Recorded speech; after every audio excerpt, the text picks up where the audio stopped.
राम और श्याम दोनों पार्टनर्स थे और आपस में प्रॉफिट एंड लॉसेस शेयर किया करते थे इन द रेशियो 3:2। उनकी बैलेंस शीट में बिल्डिंग जो शो कर रही थी वो थी ₹1,60,000, यानी बिल्डिंग जो अपीयर कर रही थी एट अ वैल्यू ऑफ ₹1,60,000 वो अपीयर कर रही थी। इन्होंने मोहन को नए पार्टनर के तौर पे एडमिट किया फॉर 1/4 शेयर। फिर हमें एडिशनल इंफॉर्मेशन में ये बता रखा है कि जो बिल्डिंग है वो अंडर वैल्यूड है बाय 20%, यानी बिल्डिंग अपनी करेक्ट वैल्यू से 20% कम लिखी हुई है। आपको इतनी इंफॉर्मेशन के बेसिस पे बताना है कि शेयर ऑफ लॉस या गेन जो भी होगा ऑन रिवॉल्यूशन उसमें श्याम का हिस्सा कितना है। ठीक है बच्चों, और साथ के साथ आपको यह भी बताना है कि करंट वैल्यू ऑफ बिल्डिंग कितनी होगी जो नई बैलेंस शीट में शो की जाएगी। ठीक है बच्चों, तो यह है क्वेश्चन। आइए हम बताते हैं कि श्याम का लॉस होगा या गेन होगा और वो कितना होगा उसका हिस्सा, और साथ साथ पता करते हैं कि बिल्डिंग की करंट वैल्यू क्या है। बल्कि पहले यही पता करते हैं कि बिल्डिंग की करंट वैल्यू क्या है। ठीक है बच्चों, करंट वैल्यू या करेक्ट वैल्यू क्या है। ठीक है बच्चों, तो बच्चों बिल्डिंग की करंट वैल्यू कुछ ऐसे निकाली जाएगी, देख लीजिए। जो भी वैल्यू गिवन है 1,60,000 उसको 100 से मल्टीप्लाई करिए और डिवाइड करिए 100 माइनस जितना वो अंडर वैल्यूड है, जितना परसेंट वो अंडर वैल्यूड है, डिवाइड करिए 80 से। ठीक है बच्चों, तो एक तरह से ये फॉर्मूला क्या है मैं बोल देता हूं बच्चों, आप लिख लीजिएगा।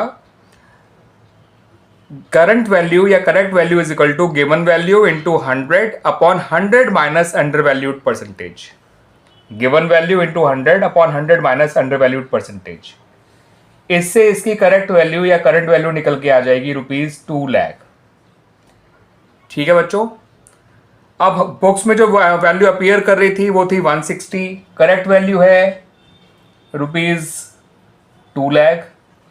तो अंडरस्टूड है कि हमें बिल्डिंग को बढ़ाना है, कितने रुपीज से बढ़ाना है बच्चों, बाय ₹40,000। और एसेट का बढ़ना तो बच्चों फायदा होता है, तो ये ओवरऑल गेन आ गया on revolution because of this point. अब जो राम और श्याम का हिस्सा है, प्रॉफिट शेयर है, वो 3:2 है। तो अगर हमें केवल श्याम के हिस्से का प्रॉफिट बताना है रिवॉल्यूशन गेन का, तो वो आ जाएगा 2/5 मल्टीप्लाइड बाय 40,000, यानी कि ₹16,000। तो बच्चों हमसे जो जो पूछा गया है वो हम सारी बातें बता सकते हैं। यहाँ पर हम बताएंगे कि श्याम का जो है वो गेन है, जिससे श्याम के कैपिटल अकाउंट में ट्रांसफर किया जाएगा, और वो कितना है 16,000 है।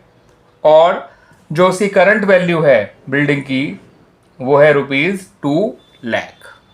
ठीक है बच्चों, तो आपको जो 4 ऑप्शंस दे रखे थे बच्चों इन द क्वेश्चन, उसमें option number C is the right answer. Clear बच्चों, तो ऑप्शन सी जो है वो राइट आंसर है, ध्यान रखिएगा। और मैं फॉर्मूला जो मैंने बोला था उसको लिख ही देता हूं ताकि आप लोगों के लिए काम आ जाए आगे के लिए भी।